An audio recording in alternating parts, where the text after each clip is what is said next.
Alors, dans cette vidéo, ou dans cette session plutôt, je voudrais te parler de peur sociale et comment les surmonter, comment aller au-delà et comment être plus confident, plus mieux, être, on va dire, finalement, en gros, être décoincé euh, quand tu parles à des étrangers, à des personnes que tu ne connais pas spécialement, à de nouvelles personnes, à des personnes qui t'intimident. La première chose que tu dois savoir, en réalité, c'est que souvent tu as peur de parler à certaines personnes parce que tu n'es pas certaine de la manière dont cette personne va réagir. C'est-à-dire que tu as peur de la réaction que la personne va avoir envers toi. Et c'est pour ça que, en réalité, tu as peur. Si tu parles, mettons, à ta mère, à ton père, normalement, ça dépend de tes parents, ou à ta soeur, ou à ton frère, etc., tu ne vas pas avoir cette même peur parce que tu les connais tellement bien que tu n'as pas de doute sur la manière dont ils vont réagir dans la plupart des cas. Mais s'il y a des personnes qui t'intimident, s'il y a des personnes voilà, qui sont peut-être de puissance, donc des personnes qui en imposent, qui sont peut-être ton directeur, ta directrice, etc., eh bien, on n'ose pas tout dire, on se, on se filtre et on a peur en plus de cela. Et c'est vrai que parfois, malheureusement, bon, parfois c'est pour de bonnes choses, mais souvent on traîne un peu. On voudrait dire des choses et finalement on remet à plus tard, on remet au lendemain et puis on voudrait encore dire d'autres choses et en réalité on remet à plus tard à nouveau, on remet à plus tard et comme ça sans fin. La première chose pour convaincre tes peurs, donc, c'est de finalement te dire que tu ne rates rien, tu ne risques rien. Et vraiment essayer de connaître au maximum le caractère de cette personne qui t'intimide. Comme on vient de le voir, c'est souvent à cause des réactions que tu ne connais pas, qui te sont incertaines, ou bien pour je sais pas, une réponse non, etc., pour des choses que tu dois peut-être demander. Mais c'est souvent en général la réaction voilà, que l'on soupçonne, on a un peu peur de la manière dont la personne va réagir et c'est vraiment ça qui nous traumatise. Essaye vraiment de visualiser et de voir cette personne avoir ces types de réactions et essaye dans ta tête pendant peut-être la veille et l'avant-veille, donc deux jours avant le moment de parler à cette personne. Si tu connais déjà cette personne, on parlait de personnes étrangères, de personnes que tu connais pas, mais je veux surtout dire des personnes peut-être que tu les connais, mais pas très très bien. Et si tu peux t'imaginer la tête, le caractère de cette personne et tous les cas possibles de réaction que cette personne pourrait avoir. Essaye d'un peu les malaxer dans ta tête, mais de manière positive. C'est-à-dire qu'évidemment, nous, on ne veut pas amplifier le problème, mais on veut justement le diminuer. Et pour le diminuer, tu vas devoir évidemment voir tout ça de manière drôle. Et te dire, si finalement je renonce toujours à parler à cette personne, ça sera peut-être plus grave que directement aller lui parler. Et qu'est-ce que c'est le pire qui pourrait m'arriver? La réaction la pire qui pourrait m'arriver. La réaction que cette personne-là aurait envers moi. Et en réalité, tu te dis, mais en fait, à part que cette personne pourrait être fâchée contre moi, pourrait me trouver bizarre, etc., premièrement, peut-être que c'est une réaction de surface de cette personne et finalement elle ne pense pas vraiment ça. Et deuxièmement, est-ce que c'est la fin du monde? Je ne pense pas.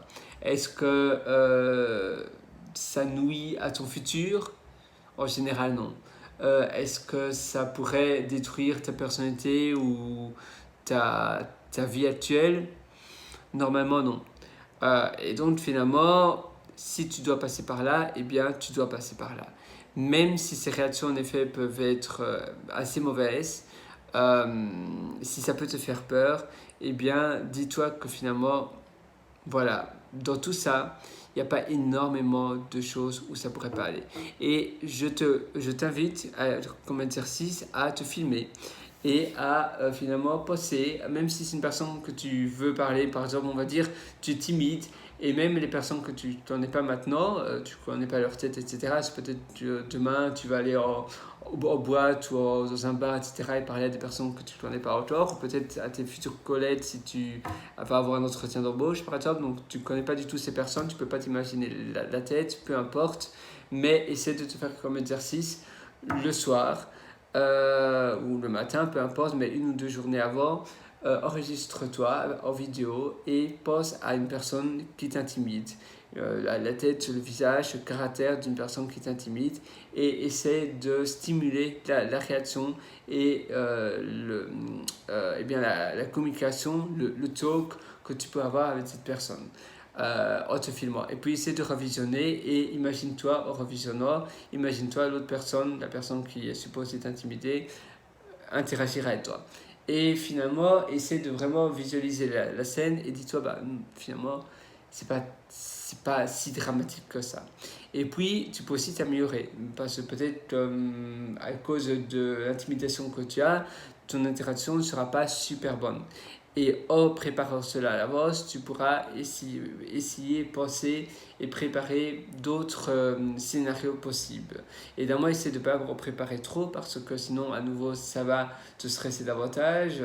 Mais préparer quelques scénarios d'avance, c'est une bonne chose. Je t'invite vraiment à faire cela.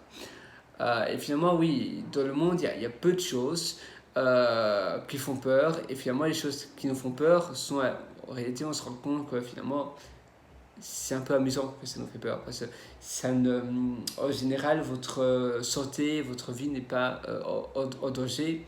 Et j'ai envie de dire, vous n'avez rien à perdre. Restez vous-même aussi, ça c'est important.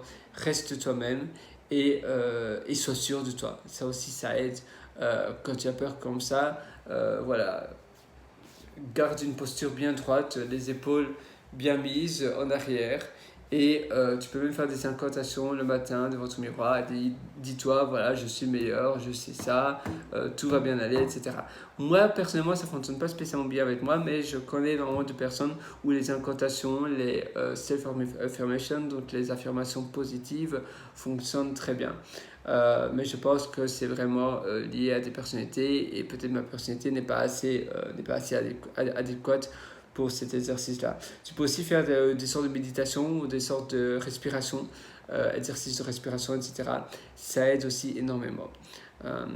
Et finalement, ça aide aussi à moins penser. Parce que parfois, on est tellement intimidé devant une personne qu'on pense, que cette personne nous parle, on pense à qu'est-ce qu'on pourrait dire après. Et finalement, on n'écoute pas ce que la personne nous disait et donc on est vraiment complètement en retard dans la conversation.